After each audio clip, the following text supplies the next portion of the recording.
Ya, bismillahirrahmanirrahim. Assalamualaikum warahmatullahi wabarakatuh. Ketemu lagi hari Jumat, Jumat Mubarak ya. Jadi hari ini siapa yang berselawat kepada Rasulullah nggak pakai perantara, langsung disampaikan oleh Allah kepada Rasulullah dan Rasulullah pun menjawabnya langsung. Subhanallah. Saya ngebayangin gitu ya. Emang Rasulullah ini kan emang luar biasa ya. Biasa para nabi itu emang nggak rusak nggak mati. Ini apa namanya? Kebayang lah gitu kalau misalkan kita berselawat itu buat Rasul gitu ya. Kita yang bukan siapa-siapa gitu ya. Sahabat Rasul bukan, kita keluarga Rasul bukan gitu. Tapi sebab kita berselawat di hari Jumat ini, saudara menjadi didoakan Rasul gitu ya Allah. Juga baca Al-Kahfinya, ya, Suratul Kahfi. Karena dari hari Jumat ke Jumat ya, saudara yang membaca Suratul Kahfi itu akan dapat nur, akan dapat cahaya dari Allah Subhanahu wa taala ya. Penting banget cahaya ini saudara. Seorang pegawai ya yang hidupnya bercahaya beda, karirnya beda, kehidupannya beda ya. Rumah sakit, bank, kantor-kantor, pabrik, toko. Ya kan kalau cahayanya kurang, ya usaha kaum muslimin, perdagangan kaum muslimin, apa aja gitu ya. Kalau dia cahayanya nggak ada gitu, itu usaha tuh jadi kurang gitu. Ya. Gelap, surem aja.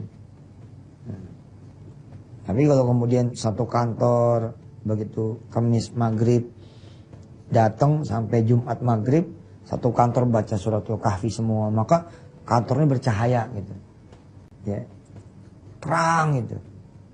Nah kalau udah terang, insya Allah banyak sekali nanti kemudahan dari Allah SWT. Saudara gini ya, saudara nyari barang di dalam kamar yang gelap ya, kira-kira ketemu apa saudara? Kamar gelap itu. Gelap kamarnya. Saudara nyari gitu. Kira-kira bakal ketemu nggak tuh? Ya, gelap itu. Ventilasinya ketutup semuanya, nggak ada, lampunya kok mati. Kita mau nyari apa coba di kondisi seperti ini? Ternyata kan nyari rizki toh, nyari duitnya Allah, tapi gelap gitu loh. Nah, kalau ente baca Suratul Kahfi di hari Jumat ini sampai Jumat yang akan datang, ente bakal dapat cahaya. Jadi nyari apa aja ente di tempat yang terang. Kenapa ente jodoh nggak ketemu? Barangkali ente nyarinya dalam kondisi gelap. Nggak ketemu dah tuh jodoh. Kan orang suka ngomong, gue lagi gelap nih, gue lagi nggak tahu nih mesti ngelakuin apa gitu. Dan barangkali kurang cahaya, kurang cahaya. Dan Al-Kahfi ini kan cuma satu toh dari 114 surah. Nah kalau ente sering baca Quran, ente bakal punya 114 lampu gitu. Nah bayangin kalau kemudian lampu ini ada di dalam diri ente sendiri, ngeblend sama dari darah dan daging ente sendiri, darah dan daging ibu bapak ya, pemirsa semua, anak-anaknya para ibu, anak-anak ibu nih, anak-anak ibu. Kalau kemudian dia jadi hafidz, maka dia kayak punya penerangan di dalam gitu. Jadi bisa jadi yang lain gak kelihatan sama rizki, anak kita kelihatan. Kenapa? Anak kita di dalamnya ada Quran. Ya, siapa yang baca Suratul Kahfi dari hari Jumat ini sampai Jumat yang akan datang ada cahaya. Nah, sempurnain itu ya juga dengan sedekah. Sempurnain dengan sedekah. Nah yang begini-gini saudara, Yasin, Al-Kahfi, ya, zikir-zikir, wirid-wirid, ya, doa-doa, sodako-sodako, ya, kemudian apalagi sholawat, amal-amalan yang kayak gini nih, jangan on off sifatnya. Ntar ngerjain, ntar kagak, ntar ngerjain, ntar kagak, kagak lagi, kagak lagi, kagak terus. Kalau on off masih mendingan deh namanya. Ini sekalian off, jangan. Amal-amalan apa saja yang ente lakuin, ya makanya saya seneng tuh pakai kalimat gini, riadoh deh. Riadoh tuh ya artinya memaksakan diri kita gitu. Ngerjain berapa hari? 3 hari, 7 hari, 21, 14 hari ya. 21 hari, 40 hari, 100 hari gitu. Nanti dari hari ke hari ini ente ukur absen gitu loh. Kira-kira on terus nggak gitu loh. Mudah-mudahan on terus. Diharapkan setelah lewat dari 100 hari menjadi dawam sepanjang hari gitu. Keren ini. Keren. Ya. Ustadz, saya udah ngelakuin 100 hari. Kok belum muncul-muncul? Kan ada yang bertanya begitu ya. Kok nggak dapet nih? Apa yang aneh pengenin? Pertama tanya, umur ente berapa sekarang? 38 Ustadz. Oke. 38, 1 tahun tuh berapa hari? 165 hari. Potong deh 100 hari. Berarti ente pernah ngelewatin berapa hari? 265 hari. Allah nanya ente kemana aja 265 hari? Aneh gak tanya-tanya tuh kata Allah. Aku gak nanya-nanya. Kamu baru 100 aja udah nanya-nanya. Bener gak cuma 265 hari? Enggak. 38 loh umur ente. Umur ibu berapa sekarang? Potong tuh masa balik. Katakanlah masa balik dulu 10 tahun. Berarti berapa tahun tuh? 28 tahun kemana aja ente? Baru 100 hari aja udah nanya-nanya. Mana nih Ustaz? Sudah kau udah seminggu nih. Ya elah baru seminggu. Pelitnya 7 tahun. 17 tahun, 27 tahun gitu ya. Jadi sabar ya. Sabar. Ketika engkau bertanya, udah 100 hari aku mendekatimu ya Allah. Kenapa masalah belum jawab? Tanya balik aja. Berapa lama engkau meninggalkannya? Gitu. Ya. Tapi insya Allah bakal datang kok. Saya jadi teringat kisah sedekah ya. Yang insya Allah akan coba saya sampaikan nanti setelah yang berikut ini. Insya Allah. Silakan ya, mana-mana ya.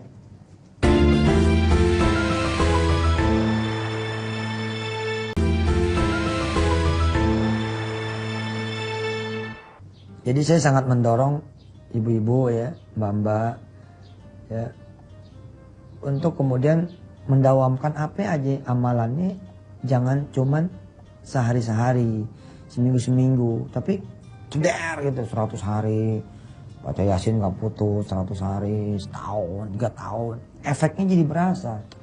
Ibarat kata pisau bos, pisau. Ini kalau kita asahnya mending sret, nggak bakal bisa dia. Tapi kalau lama-lama pisaunya hilang habis. Makin tipis. Enggak dong, makin mengkilatnya ya kan. Makin kilat, makin tajam. Belum digoret baru ditempel doang udah belah. Nah, amal juga gitu. Amal tuh cahaya gitu. Jadi makin lama makin gede cahayanya. Apalagi kalau mau nge-share kepada yang lain. Kasih tahu yang lain. Lu lagi rusak ekonomi lu. Coba deh lu baca Yasin tuh, baca Quran tuh. Lu sedekah tuh, lu sholawat tuh, lu zikir tuh. Tapi jangan sehari-hari tembak 100 hari apa gimana gitu. Betul. Mas Jody itu ya, Mbak Anik yang punya warung steak and shake ya. 2 tahun itu. Tiap maghrib isya dia duduk baca Yasin, dia doa, zikir segala macam 2 tahun. Habis itu buat gitu. Habis itu dia tinggal Ustaz? Enggak, dia kenalan sama surat yang lain. Dia kenal sama ayat yang lain. Yasinnya tetap dibaca sama dia baca juga yang lainnya. Ya, Mas Jody Mbak Anik itu Masya Allah pengusaha tapi hafalah kahfi. Nah kita gimana? Pengusaha bukan. Kuliah kulhum nul. Gak ada tambahannya. Nah Ustaz bakalan dibalas gak sih? Oh bakalan. Gak mungkin Allah gak bisa sedekah rutin bulanan. Ya. Lewat PPPA ya untuk membangun 100 pesantren di 100 kota. Ya silakan kalau memang ada yang lebih susah di sekeliling saudara ya kasih dia. Nah, tapi jangan lupa ikutan di 100 pesantren ini rugi kalau nggak ikutan. Ustaz anggaran saya terbatas. Nggak terbatas lah, handphone lo aja ganti yang murahan. Insya Allah bisa kok. Kita kalau punya anggarannya kita gedein, kita bisa sedekah banyak. Yang bikin kita jadi puyeng kan anggaran sedekah kita dikit. Gimana kita mau bagi orang banyak? Ustaz saya punya duit nih 25.000 bagi siapa ya? 25.000 mah nyana-nyana kali deh, puyeng juga baginya gitu. Ustaz tuh maunya yang gede aja, bukan, ini bercanda. Ente nya gedein dong. Pada saat ente ngomong gitu, handphonenya iPhone 8. Yang 7 aja belum keluar, itu udah punya 8. Ya jual lah yang gitu-gitu gitu loh. Saya nggak punya duit Ustaz, pada saat yang sama pakai cincin. Nah kan kalau cincinnya dijual kan bukan 25.000 lagi, tapi mungkin jadi 2,5 juta. Nah kan baginya enak gitu loh. Tetangga kanan kiri bagi seorang 20, 20, 20, 20, 20. Anak-anak yatim bagi seorang 20, 20, 20, 20. Ya kan? Beliin beras bagiin seorang 2 liter, 2 liter, 2 liter, 2 liter, 3 liter gitu. Telur seorang sebiji. Ente beli telur setrak, oh banyak tuh. Ente bagiin tuh tetangga anak kanan kiri, keren juga tuh. Aneh suka iseng begitu kok. Aneh gak sih? Ini di perempatan sini nih. Di pertigaan situ. Aneh ada tukang ikan tuh. Stempel-stempelnya tutup langsung. Bang, nih udah bayar ya. Kalau ada yang mau beli, dia jangan minta lagi duitnya. Bilangin dari saya. Saya mau gitu, bilangin aja dari Yusuf Mansur. Dia tahu gue baik. Itu namanya ria. Tapi ngomongnya begini, bilangin dari Yusuf Mansur, minta didoain. Saya nggak tetangga, susah. Coba aja ente iseng, ente tanya deh sama tukang mie apa segala macam iseng. Bang, ente demen nggak sama Yusuf Mansur? Enggak, saya masih normal.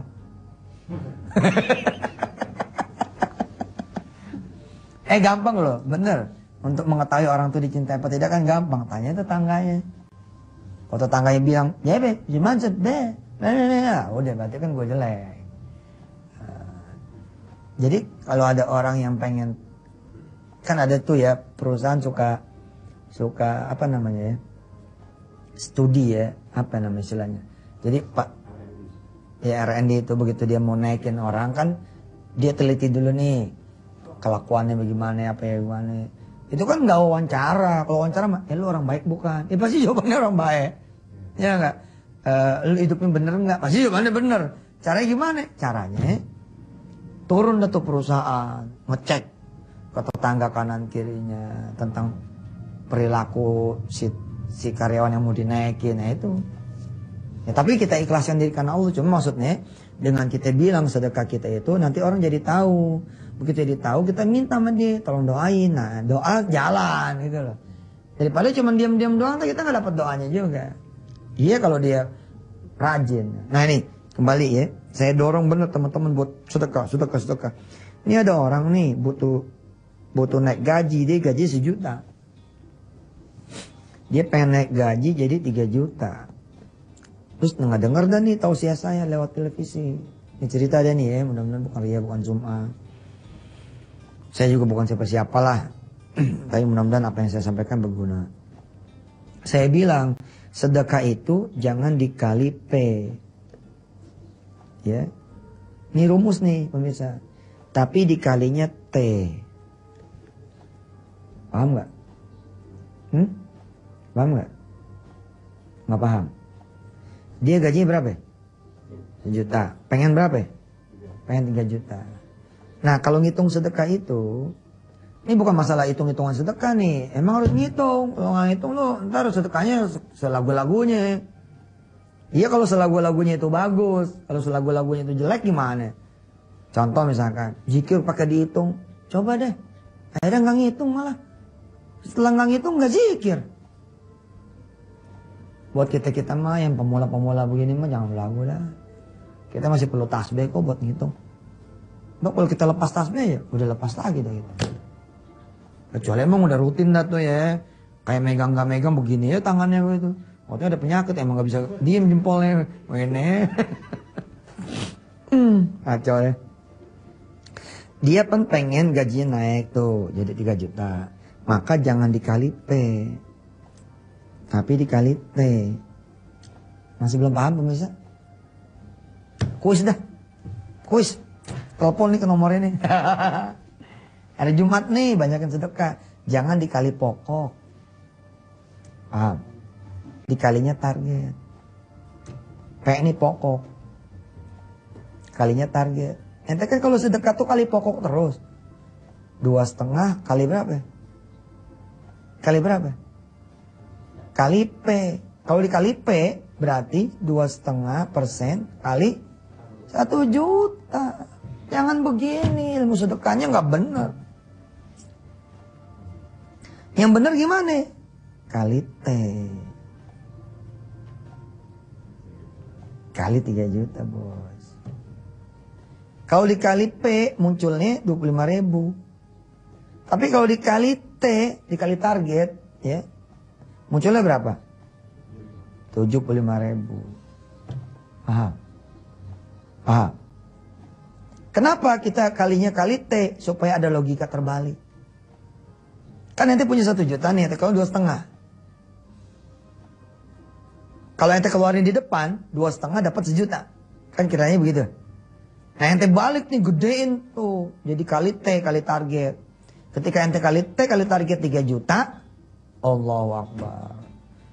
Ente sedekah 2,5%-nya dari 3 juta. Nanti Allah kasih 3 juta gitu. Nah si karyawan maju nih. Datang dia. Dah, potong gaji saya 75.000. Dia pengen buktiin nih omongan Allah dan Rasulnya. Jadian gak nih? Kan katanya wa'dullahi haq. Ya, janji Allah itu benar. Potong 75. Teman-temannya pada ngeledekin. Boy korban Yusuf Mansur nih. Gue dibilangin orang. Aduh. Kalau ceramah ya tanya, siapa yang ceramah? Yusuf Mansur. Wah. Jangan bawa duit. Kenapa? Habis sama dia bentar. Pemirsa, kalau pemirsa tahu ya ilmu sedekah, kenal sama Yusuf Mansur, Allah, ente pasti rindu sama Yusuf Mansur. Harusnya begitu. Saya pengen ceramah, Yusuf Mansur udah nangis saya itu, air mata. Ya Allah, saya sedekah lewat TV gara-gara dia itu dengan izin Allah. Ya Allah, alam saya bisa begini, saya pengen ketemu sama dia gitu. Begitu aneh datang udah siap dengan emasnya sama surat apa namanya kwitansinya gitu. Ini mah Yusuf Mansur yang ceramah, naruh motornya jauh. Nah, pindah motor jauh, gue mending jalan. Tadi tanya sama dia, bawa motor nggak gitu. Gue ngacung nggak enak, nggak ngacung nggak enak. Iya deh, silakan lewat dulu yang mau lewat.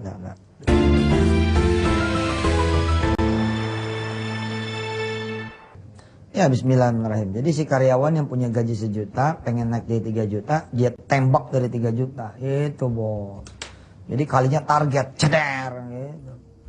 Datang nih dia, tolong potong saya 75. Jadi gaji saya tinggal terima 925. Dan dia nggak mau bagian sendiri, takut berubah niatnya.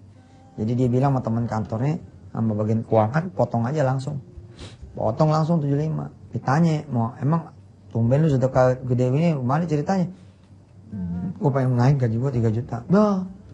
Mau nih lo, yang senior aja nggak segitu katanya. Udah pokoknya begitu dah. Kata Ustadz pasti naik. Mana ke dah? Gitu. Nah bulan depannya gajian. Si keuangan nanya lagi. Potong lagi nggak nih? Sementara gajinya nggak berubah tuh, tetap 1 juta. Mikir nih dia. Kok belum hasilnya gitu. Ditanya lagi, mana mau dipotong lagi nggak nih?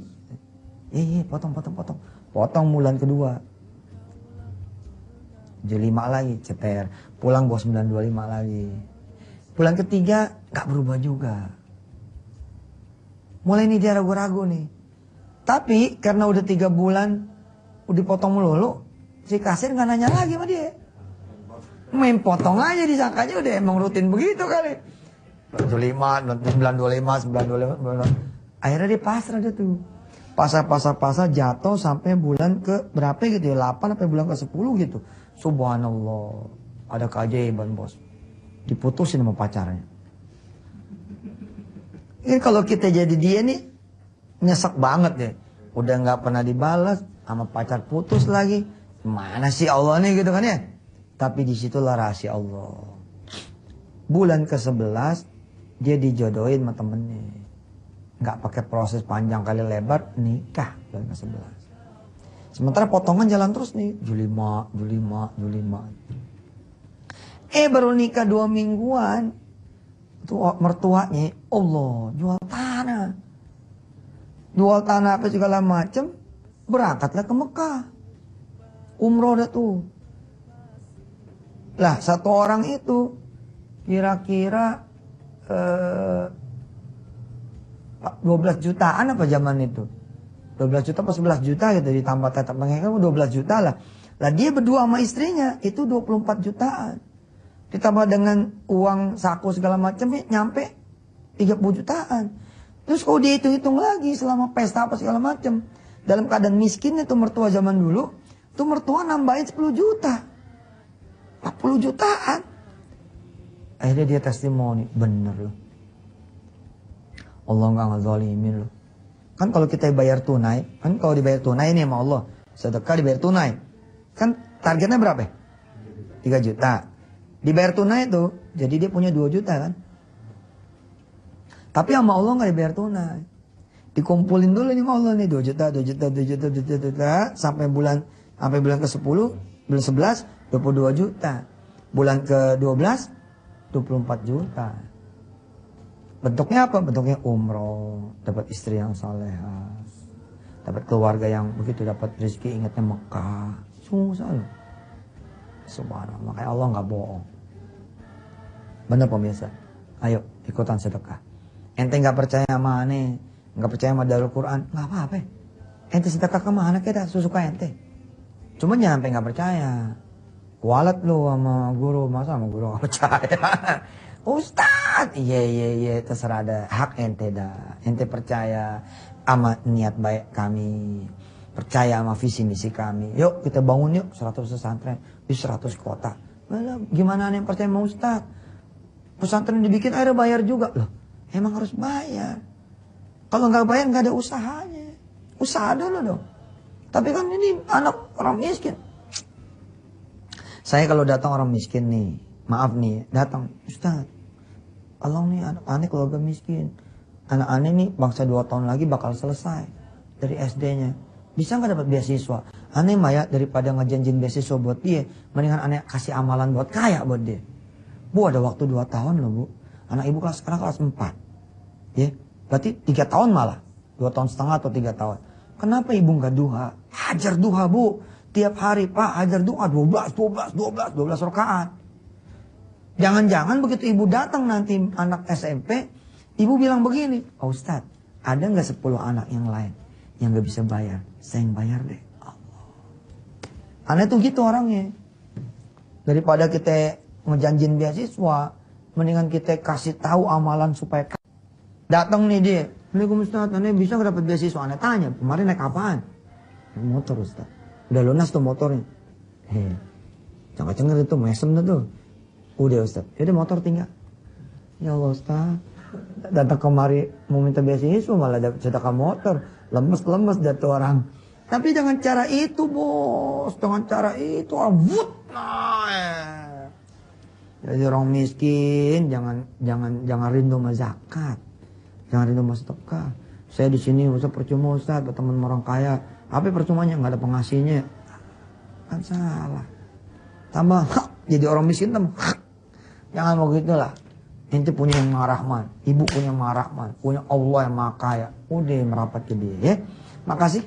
Mudah-mudahan bisa terwujud nih impian kita 100 santai 100 kota. Sementara rezeki ibu bapak pun bertambah banyak dengan bersedekah. Selamat hari Jumat, Happy Friday, Jumat Mubarak.